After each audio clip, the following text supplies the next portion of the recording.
Hello everyone and welcome to another Pikes miniature painting tutorial. This one is for a Tyranid Trygon. I've gone with what I think looks more like a natural sort of colour scheme in this, so there's no bright purple carapaces or anything. As with my other videos, here's the conversion chart for the paints I've used into the Games Workshop range. So also in this video I'm going to do a little bit on the actual assembly of the model, whereas in the other videos I've gone straight into painting. With this one I'm going to just show you how I go about actually removing it from the frame and cleaning it up. So you can see here I'm using the GW clippers like a bit further away from the actual model where the sprue connects to it. You don't want to cut like flush to the model, you want to be able to cut that bit away yourself. The problem with cutting flush to the model is when the clippers sort of pinch in on it, they can pull and bend and warp the sort of plastic that is actually connected, and then you end up with like a little divot, like a little sort of hole in the model where you could have just cut it a bit further away and then sort of swiped it off with a knife like you can see me doing here. Again, be careful with this, it's a scalpel blade, so always cut away from yourself. I'm sort of not following my own advice there because the blade is going towards my finger, but I'm doing it in such a way that the model is protecting the end of my finger. So if the blade does sort of come forward a bit too far, it will actually pass over the top of my finger. I've built thousands and thousands and thousands of models, and yet I haven't yet cut myself. So I'm quite confident in my control of the scalp while I'm doing this. Once you've sort of scraped a little bit away, just run the edge of the blade or a mold line remover tool across it. I just favour the blade for this sort of thing instead. You get that nice clean flush cut to the model, so when you push the two bits together there's no obvious immediate gaps just caused by bits of sprue.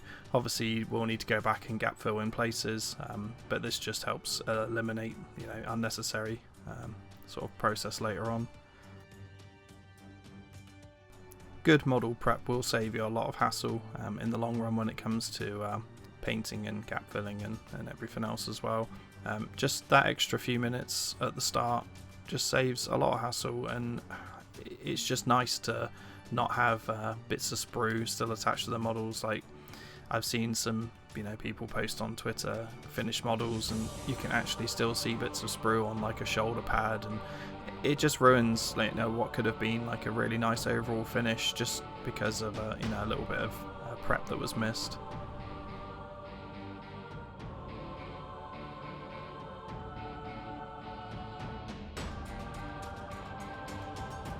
And the same process here on this bit of carapace. So again, the blade is cutting away from me, so if it slips it's going away from the body instead of towards it, and then just nice little shallow cuts just to remove the little the sort of nobule of sprue that's stuck to it. And then once it's cut away, just using the tip of the blade just to scrape off any sort of excess and just give you a nice smooth surface to work with.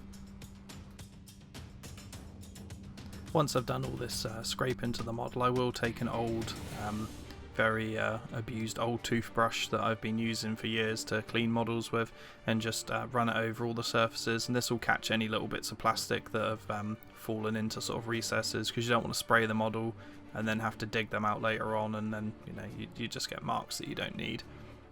Once this is all done and glued together, I spray the model with Chaos Black and then a white primer over the top. I've gone away from using Corax White now because I found that it's been a little bit grainy recently. It might just be some bad batches, but I've just gone back to using the white Vallejo primer through the airbrush. It gives a really nice finish as well. So first up we've got the Scale Colour 75 Red Leather. This is the colour I use to shade my orange of my Storm Fiends. It's a really nice deep red with like a strong like rich brown tone in it as well. It was quite hard to find a similar colour in the GW range, so I just suggested like Rhinox hide with a tiny dot of red in just to push it more towards the red spectrum. Again, like with the conversion chart, some of the colours just don't match perfectly. The range is, it's not limited, it's just not got the full variety of colours you'd get from mixing Vallejo with P3, with Scale 75, with Army Painter, with Tamiya. I've just picked out my favourite colours over the years from different ranges and added new ones when new paint ranges drop. At the moment, at the time of recording this, P3 have just added some new colours to their range, so I'm going to pick those up because they look quite nice. There might be another sort of Caribbean blue style from my Scale 75, which I'm quite looking forward to trying out. So get a nice even base coat over all the carapace areas of the model. We're going to go over and highlight this up with like another colour shortly, but just get a nice strong base coat with this and then give it plenty of time to dry before you start handling it.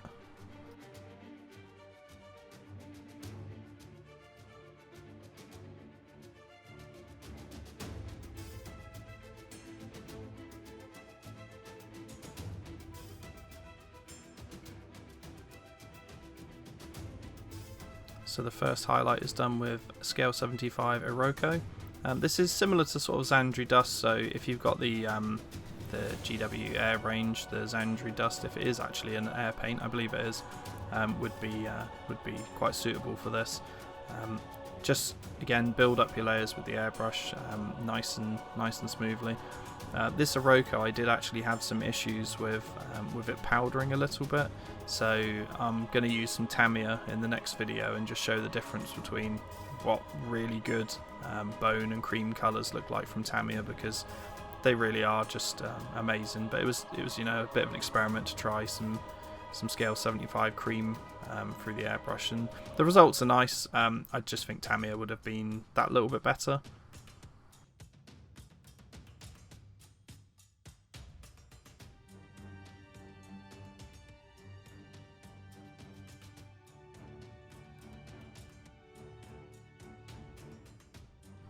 And the next highlight is applied using Scale 75's Birch. Again, this could have been a really nice cream from Tamiya, which would have just given the overall finish, a sort of little bit higher quality. And in a future video, I'll do something in bones and creams again, just so again I can do the sort of what you'd expect from Tamiya.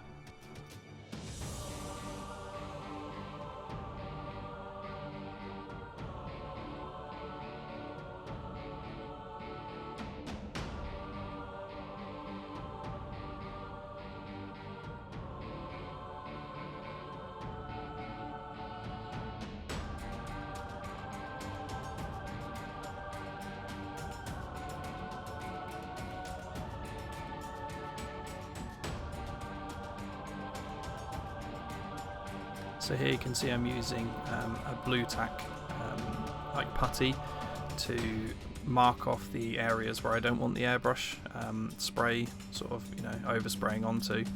This will speed up the paint process. I mean, if you did this by hand with a brush, you would obviously just blend these highlights in and you wouldn't need to go through this.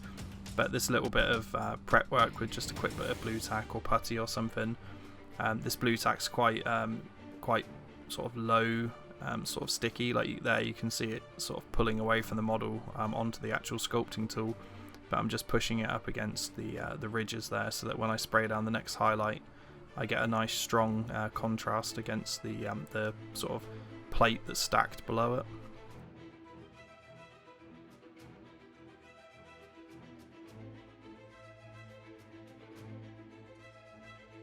And then again I apply the mid-tone here through the airbrush.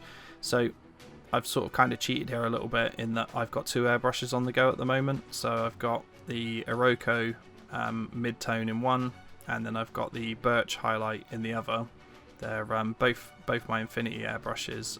If you were to do this the other way, you'd have to mark off all of the areas with blue tack, spray all of your mid-tone, and then spray all of the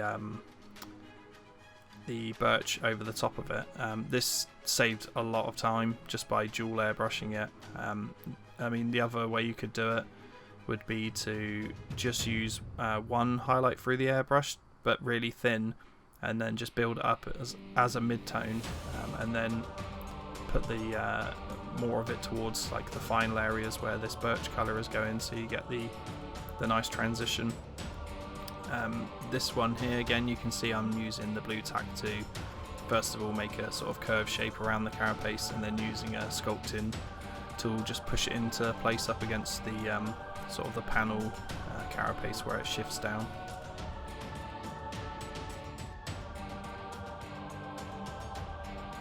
I mean, doing it this way isn't super ideal, with having to prep the blue tack and the airbrushes each time. It gets you a nice finish, but it does require a bit of work just by obviously, you know, prepping the surface each time you swap colours.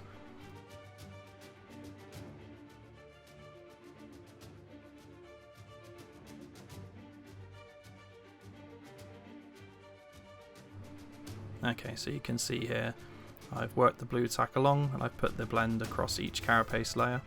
And next up we're going to use a soft tone wash. This is very thin, so it's just army paint soft tone mixed with Lamia medium, sort of 6 or so drops of medium to the tiniest little drop of soft tone. It should slightly tint the colour to a more warm brown than the cold sort of the bone it was before through the airbrush, and this will also just tie in any sort of blends that aren't, you know, quite perfect. So you don't let it pool anywhere. You can see there I'm just pushing the wash all the way back into the recesses and not letting it pool towards the tips, because you want them nice and clean.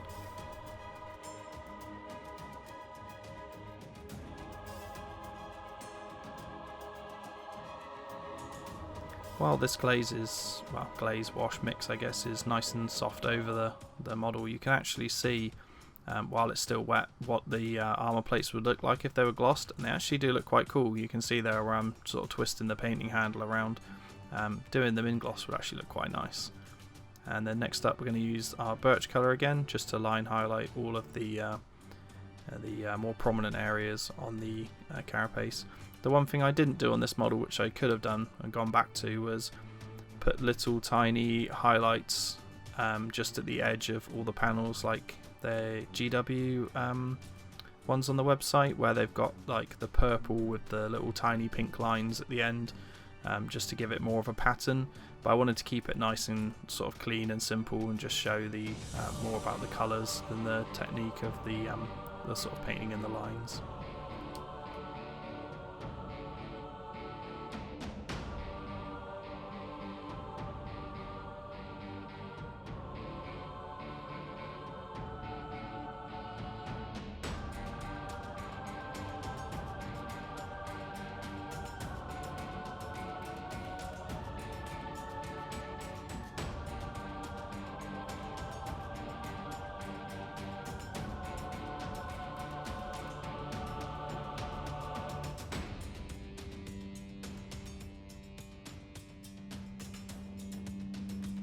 So you can see here, just with the first sort of little layer of highlights, it's already looking nice and crisp.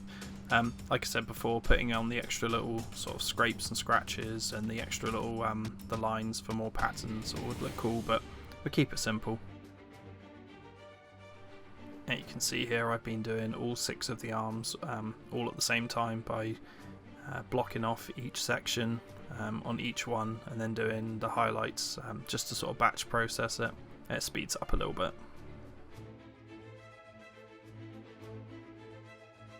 And with that, just repeat the whole process of the carapace sort of highlights across the whole model. It was a lot of the model, so there was not a lot of point in just showing you the same thing over and over and over again for however long it took me.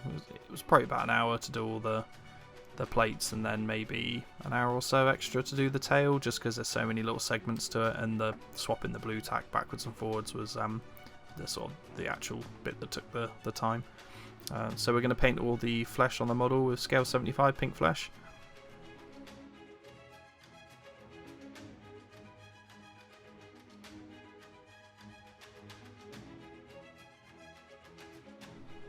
So the camera here really catches how matte the skin colour is here. I mean, there's literally no shine on it at all. It's my base colour for all skin. It's so nice. Next up, we're going to use pale skin. Again, this one's super matte, and we're just going to pop it through the airbrush, highlight the shoulders, sort of the tops of the arms, and the tops of the fingers and the thumbs. Everything that's sort of be caught by the light.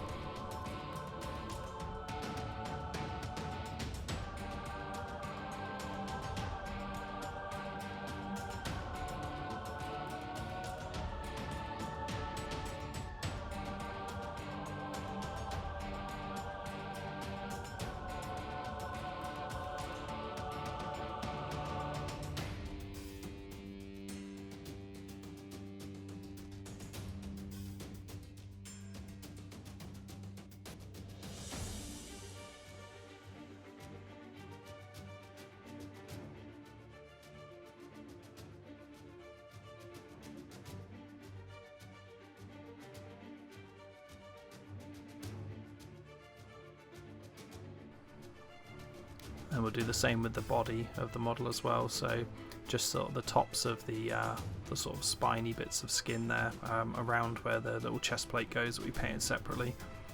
Just some little highlights around the top of the tail, and then along the sort of not the underside of the tail, but the lower part of the tail, but along the top side of it. You'll see me put some there as well. And then obviously the end of the tail where there's the little blade and the little sort of venom sac looking bits, just get some highlights on there as well.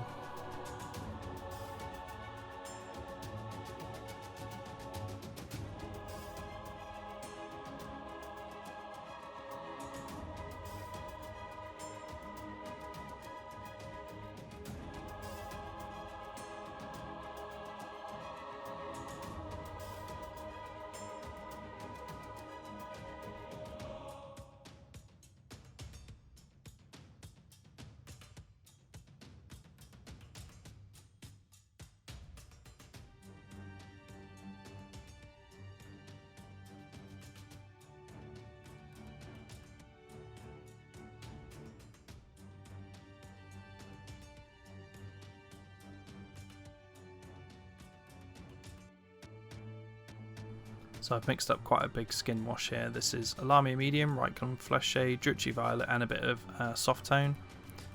It's all similar colours to what we've been using on the rest of the model, so it'll tie in nicely. I just popped the tiny little bit of purple in there just to give the skin a slight hint of another colour. Not too much to draw attention, but there's enough that when it's sat in the recesses, it will have that slight purple tinge to it.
Using P3 Coal Black, I base coat all of the areas that are going to be airbrush blended to look like the sort of cold Arctic blue weapons.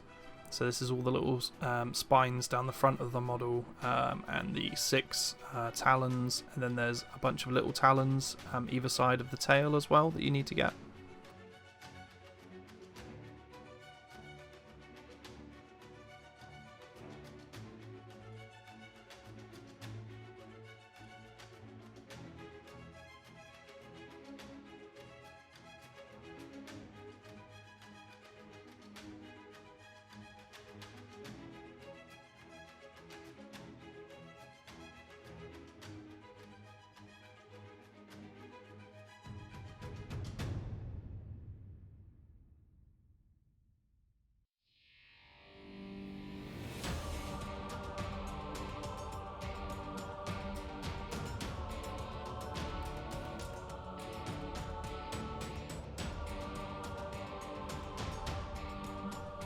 So using our base colour that we had before, the coal black, we're adding some scale colour 75 Arctic blue into it. You want to add quite a bit of the blue in, just to sort of, you know, take away the darkness of the coal black, but you want to keep the sort of, you know, the colour range in there as well. So keep it dark enough so that you can do another airbrush layer towards the end of the talons, just to brighten them up with just pure Arctic blue basically.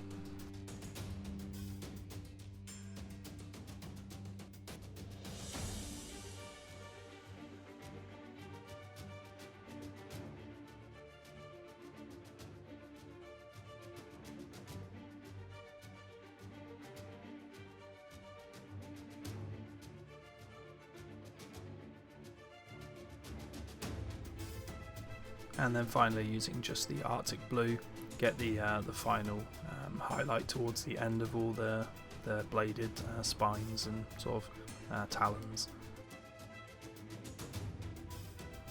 And don't forget to do the little sort of spine blade on the tail as well.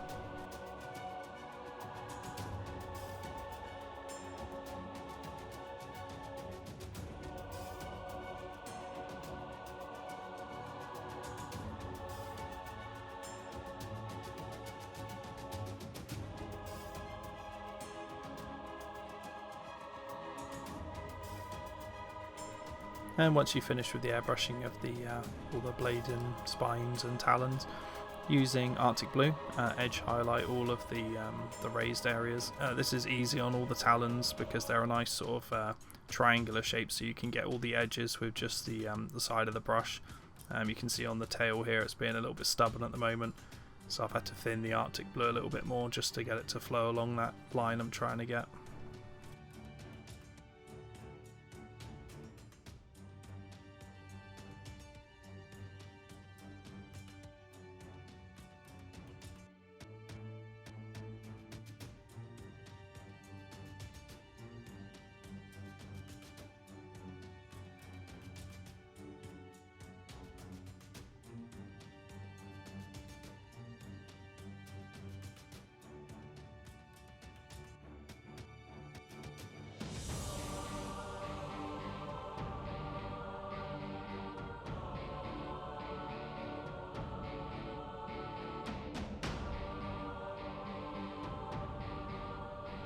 Using Caribou Crimson, I paint all the gums and around the teeth and inside the mouth and the tongue as well.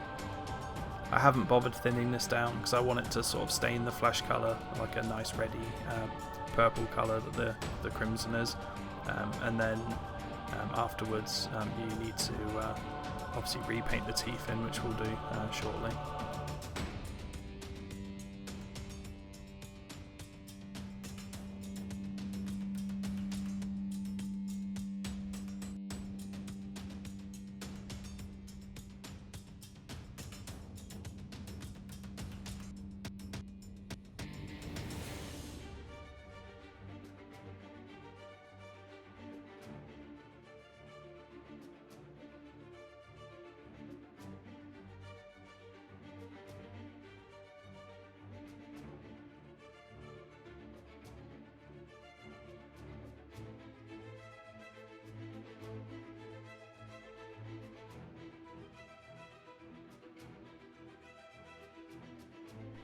I also paint in with Caribou Crimson into some of the sort of, trying to think how to describe what they are.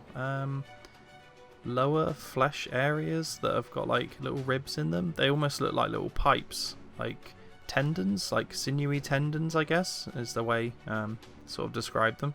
But yeah, just get the Caribou Crimson in on those as well. You can really see there that Arctic blue highlight down the edges of all the blades has really made those pop nicely. Quite happy with how they've come out.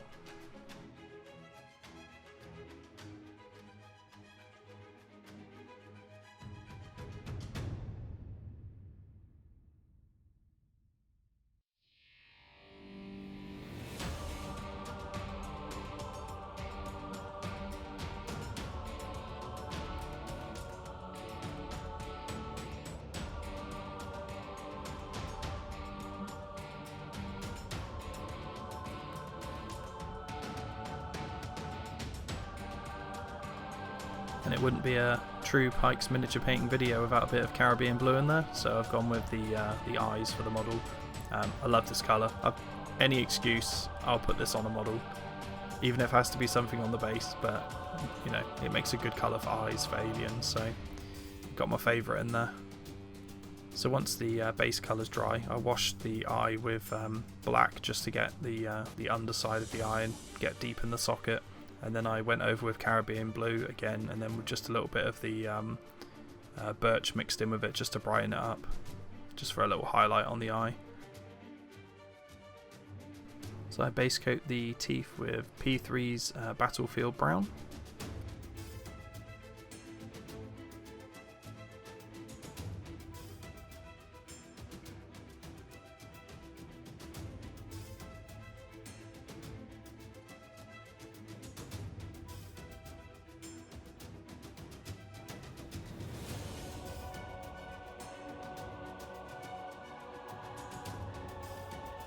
I then put the first layer over the teeth, leaving just a little bit of the brown visible around sort of the gum at the bottom, and then after that I highlight them up with Menoth White from P3.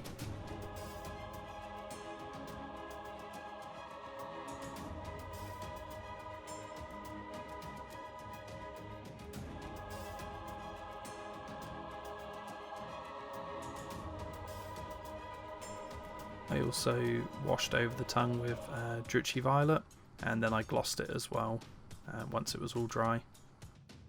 So I glued all the parts of the model together, so the body's all connected, the top of the head's now on, all the arms are in place, and the model's ready to be based.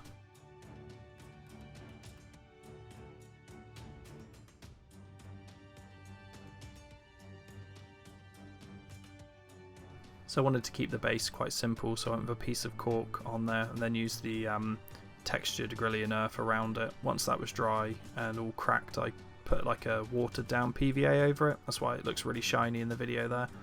This stops it flaking off and allows you to dry brush it a bit easier and handle it.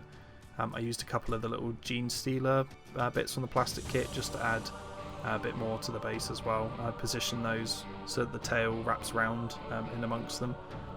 I've airbrushed the undercoat onto this base. It was raining outside, so I didn't have time to wait for it to stop raining to go out and spray it, so I just did it indoors through the airbrush using Vallejo black primer.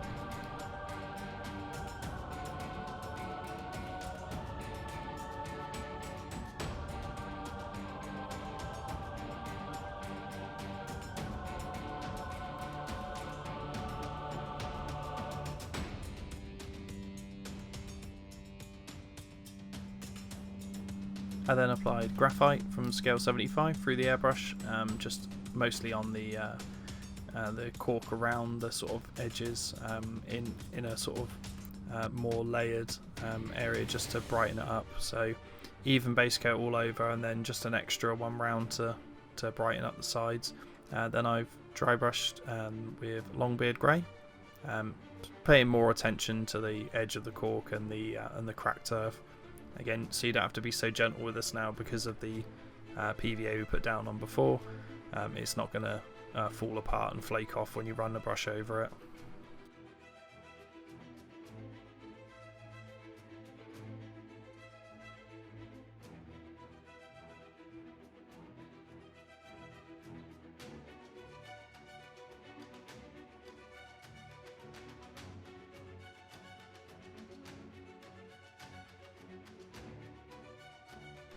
I base coated the little hives with Rocco from scale 75, and then I also washed them with the soft tone, just like we did on the carapace, just to keep them in the same sort of colour range as the actual model.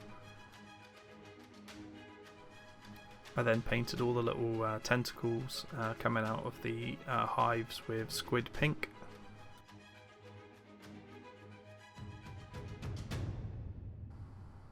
I also painted the little mouths at the top of the hive sort of cluster bits with the pink flesh from scale 75.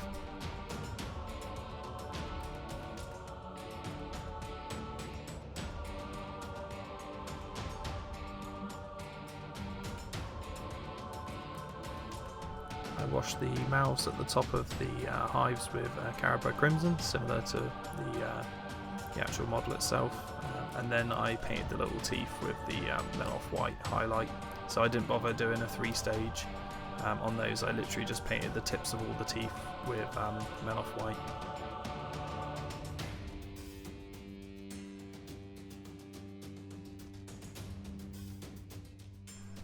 So I used Druchii Violet on all the tentacles, and then I used some on the base, and I just sort of dragged it away from the clusters to make it look as if the sort of purple was being sort of corruption, and it was coming out of the tentacles and the hives and sort of spreading out across the base. As I tilt the base here, you can see where obviously it's wet.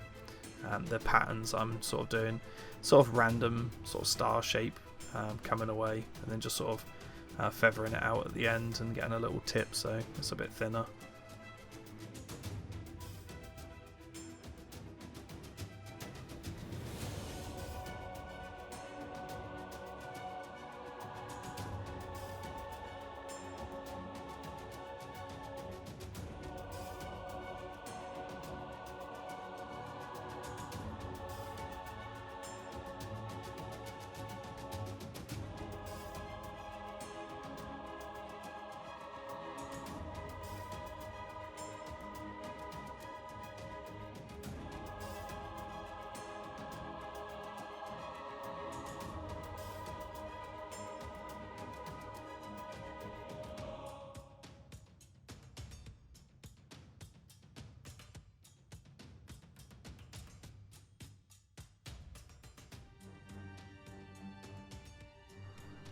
I just highlighted up the tentacles with the squid pink as before, but I just put a touch of the scale 75 pink in it just to brighten it up. I didn't want to use white and make it go all the way to like a light pink. I just wanted it sort of a little bit more flesh tone, so it kind of matched the model a bit more.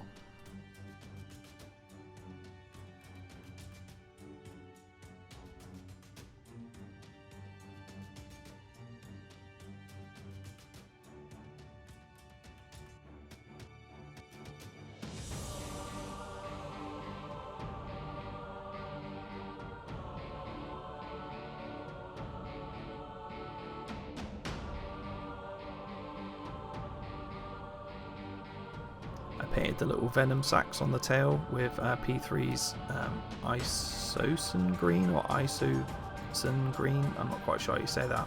Iosan green.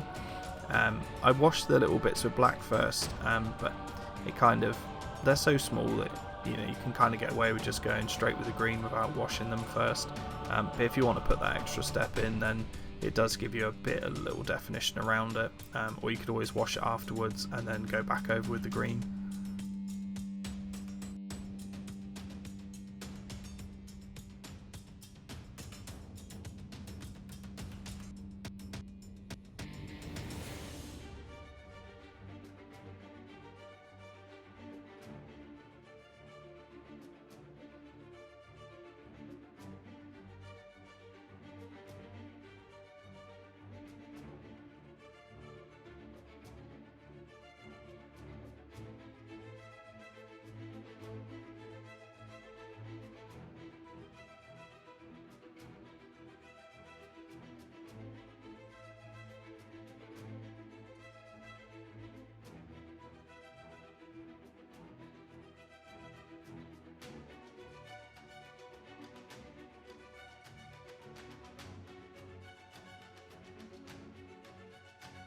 I added a little bit of the scale 75 Soul Yellow into the green, just to put a little bit of a highlight over these, and then when it was still sort of wet, I just blended in a little bit of the Soul Yellow just to brighten it up into some of the more raised areas, a bit like painting a gemstone, just so the yellow's more towards the top.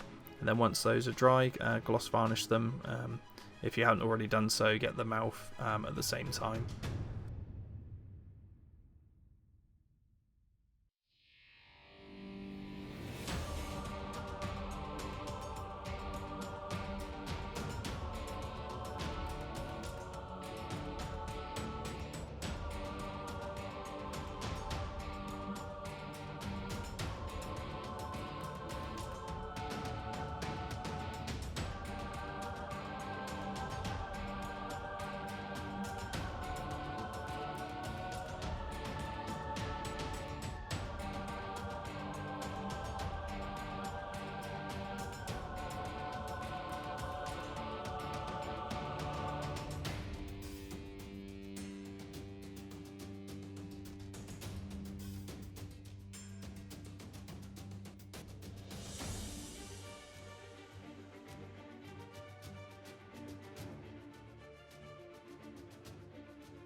So now at this point you could go back and highlight up more of the skin around like the rib cage area and around sort of the end of the tail. But where we put those sort of highlights in with the airbrush earlier before we washed it back down, they should suffice. If this was for an army, all of this to gaming standard, this would look pretty incredible on the table as a 2,000 point army all painted up like this. Sort of the idea was just to do it as like a little one-off, but if you want to take this color scheme and put it across an army, then just crack on and send me some pics. It'd be good to see what people have come up with. The feedback I got from the Great and Clean one, where people followed the video and then sent me pictures of what they'd done, it was just really nice to see that that it had been inspiring and people actually followed it, and some of the results actually look pretty close to my one. Like, using slightly different colors, you can sort of see the differences, but they're pretty much spot on in places. But hopefully you've learned a bit from this video, and sort of taken these skills and can apply them to something else you're working on. This one, the model is very airbrush friendly, so if you don't have one, painting this sort of thing, trying to do all those armor plates, is it's doable with the brush, just doing the wet blends on each scale. But these sort of things are that's super quick. With the airbrush, a little bit faffy with the carapace on the tail because there's so many segments, but the amount of time you'd have to spend blending all of those, I think the airbrush is going to win out in time there. Also in this last little bit video, you can see I've just put some little tufts and a couple of little flowers on the base just to give it a few more little spot colours. I'll be giving the model away to a patron follower in September as well, so if you're a subscriber by the end of the month, you'd be added into the draw, and then one person will be randomly picked out, and then I can either hand it to you if in the UK at an event that I might be at, or if not, overseas or wherever in the country, I can get it posted out to you. If there's anything in future you'd like to see me paint, or any colours in particular, or skills you want me to explain, or anything, just drop me a message on here, or email me through the website, or contact me on Twitter or Instagram or wherever. Just let me know what you'd like to see. There's no point in me making videos that you're not interested in, so if there's something you want to see in particular, holler at me and I'll see what I can do. As always, thanks for the support and everything I've had so far with the painting channel. It's growing, the subscribers are going up, and the patrons sort of moving along now, which is really good. Obviously, the more time I can spend doing it, the more videos I can make. I'd hope to be doing a video a week, by the end of the year. So we'll see how it goes, and hope you enjoy, and thanks.